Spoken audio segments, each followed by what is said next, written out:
Hallelujah, praise the Lord. ஆண்டவராகிய இயேசு கிறிஸ்து நாமத்தினாலே உங்களை வாழ்த்துகிறேன். கர்த்தர் உங்களை ஆசீர்வதிப்பாராக. இன்றைய நாள் மெய்ப்பனின் சத்தம் யாத்திராகமத்தின் புஸ்தகம் 18ஆம் அதிகாரம் 11ஆம் வசனத்தில் 12ஆம் வசனத்தை நான் வாசிக்கிறேன். கர்த்தர் எல்லா தேவர்களை பார்க்கிலும் பெரியவர் என்பது இப்பொழுது அறிந்திருக்கிறேன். அவர்கள் இடும்பு செய்த காரியத்தில் அவர்களை மேற்கொண்டார் என்று சொல்லி மோசேயின் மாமனாகிய யெத்ரோ சர்வாங்க தகன பலியையும் மற்ற பலியையும் தேவனுக்கு கொண்டு வந்து செலுத்தினான். பின்பு ஆரோனும் இஸ்ரவேல் மூப்பர் அனைவரும் வந்து மோசேயின் மாமனோடு தேவ சமூகத்தில் போஜனம் பண்ணினார்கள். ஹல்லேலூயா.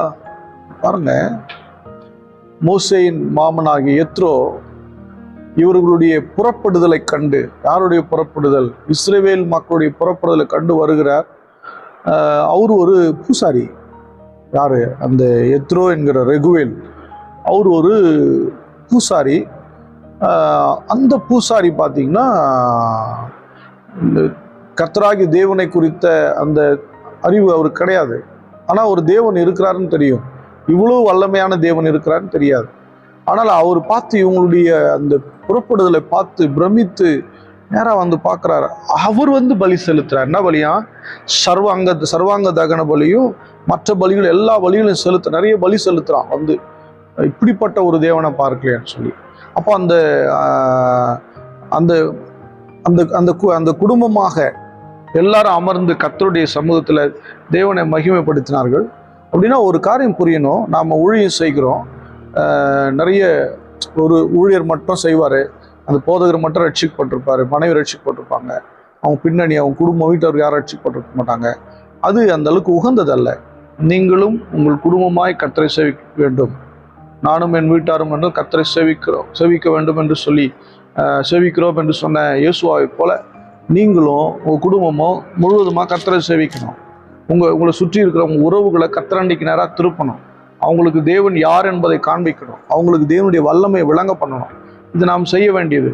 நம்ம குடும்பம் ரொம்ப ரொம்ப முக்கியம். நம்முடைய குடும்பத்தை விட்டுறவே கூடாது.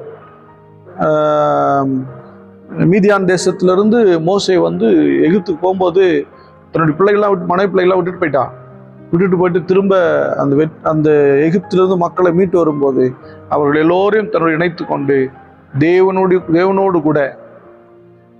கூட இணைந்து கொண்டார்கள் என்று பார்க்க முடிகிறது. அந்த பிரயாணத்தில் 6ஆம் வசனத்தை வாசிக்கிறேன். யெத்ரோ என்னும் உம்முடைய மாமனாகிய நானும் உம்முடைய மனைவியும் அவளோடு கூட அவளுடைய 2 குமாரும் இடத்தில் வந்திருக்கிறோம் என்று மோசேக்கு சொல்லி அனுப்பினான். அப்பொழுது மோசே தன் மாமனுக்கு எதிர்கொண்டு போய் அவனை வணங்கி முத்தம் செய்தான். ஒருவரைவரும் சுகம் செய்து விசாரித்து கொண்டு கூடாரத்துக்குள் பிரவேசித்தார்கள். பாருங்க, பின்பு மோசே கர்த்தர் இஸ்ரவேல் நிமித்தம் பார்வோனுக்கும் எகிப்தியருக்கும் செய்த எல்லாவற்றையும் வழியிலே தங்களுக்கு நேரிட்ட எல்லா வருத்தத்தையும் கர்த்தர் தங்களை விடுவித்து ரட்சித்ததையும் தன் மாமனுக்கு விவரித்து சொன்னான். கர்த்தர் இஸ்ரவேலர் எகிப்திலிருந்து கைக்கு தப்புவித்து அவர்களுக்கு செய்த சகல நன்மையும் குறித்து யெத்ரோ சந்தோஷப்பட்டான். அதில் எல்லாத்தையும் சொல்றான். மோசே மாமனாரை பார்த்த உடனே மனைவி பிள்ளைகளை பார்த்தோன்னே எல்லாவற்றையும் விவரித்து சொல்லுறான். அதை கேட்டு அவர்கள் குடும்பமாய் தேவன் அண்டையில கிட்டி சேர்ந்தார்கள். அந்த பிரயாணத்துல அவர்களும் இணைந்து கொண்டார்கள் என்று சொல்லி பார்க்க முடிகிறது. எனக்கு அன்பானவர்களே, உங்கள் குடும்பம் மிக மிக முக்கியம். உங்கள் குடும்பம் மிக மிக அவசியம். உங்கள் குடும்பத்தை விட்டுறாதீங்க. மாமன் தன் தேசத்துக்கு போயிட்டார். இருந்தாலும் அவர் ஒன்றை அறிந்து கொண்டார். இஸ்ரவேலின் தேவனாகிய கர்த்தரே தேவன் என்பதை அறிந்து கொண்டு போனார். மனை பிள்ளைகள்லாம் கூடவே வந்தாங்க. பிற்காலத்தில் பார்த்தீங்கன்னா இந்த யெத்ரோ தன் மாமனாகிய அவருடைய குடும்பம் அப்படியே வந்து இஸ்ரவேல் மத்தியில் வந்து அவர்களும் வந்து சேர்ந்துட்டாங்க. கிபியோன் குடிகள். அப்படிதான், அவங்க தான் அந்த கிபியோன் குடிகள். சாரி, அது வேறொரு பேர், அது மறந்துட்டேன். இன்னொரு சமயத்தில் நான் அந்த குறித்து மட்டும் தனியாக பேசுகிறேன். அப்போ அந்த வம்சம் அப்படியே சேர்ந்து கொண்டது. அன்பான தேவனுடைய பிள்ளைகளே, ஒரு காரியத்தை புரிந்து கொள்ளுங்க. நீங்கள் குடும்பமாய் தேவனை மகிமைப்படுத்தும். உங்கள் குடும்பம் ரொம்ப அவசியம். நம்ம எல்லாரும் ஸ்தோத்திரம் பண்ணுவோம். ஸ்தோத்திரம் ஆண்டவரே.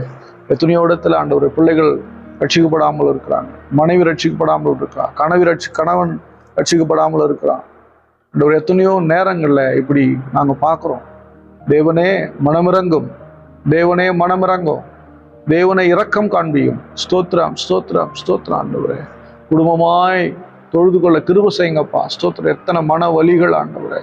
சுற்றி இருக்கிற உறவுகள் எல்லாம் வேதனையோடு ஆண்டவரே எங்களை வேதனைப்படுத்துறதை நாங்கள் பார்க்குறோமே. எத்தனை ஊழியர்கள் இப்படி வேதனைப்படுகிறார்கள். ஆண்டவரே ஸ்தோத்திரம், ஸ்தோத்திரம். பரிசுத்த பிதாவையும் ஸ்தோத்திரிக்கிற ஆண்டவரே, நாளுக்காக நன்றி. எத்தனை ஊழியர்கள், சொந்த குடும்பம் ஆண்டவரே எல்லாரும் புறஜாதியா இருக்கும்போது தான் மாத்திரம் ரட்சிக்கப்பட்டு அதே வீட்டில் அதே மாடியில எத்தனையோ பேர் ஆண்டவர் ஊழியத்தை நடத்துறவங்க இருக்கிறாங்க.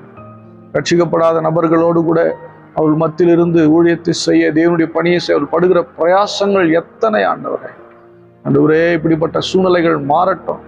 ஒரு குடும்பம் மாத்திரம் ரட்சிக்கப்பட்டு மற்ற ரட்சிக்கப்படாமல் அவர் கொடுக்கிற இன்னல்கள், தொல்லைகள், அவர்கள் செய்கிற அவமானங்கள் எத்தனை, எல்லாம் மாறி சுற்றி இருக்கிற குடும்பங்கள் ரட்சிக்கப்படட்டும், உறவுகள் ரட்சிக்கப்படட்டும், வம்சம் ரட்சிக்கப்படட்டும், சந்ததி ரட்சிக்கப்படட்டும். ஆண்டவர் பார்க்கிற ஒவ்வொருவரையும் ஆசீர்வதியும். இயேசுவின் நாமத்தால் பிதாவே. ஆமென். God bless you. Bye bye.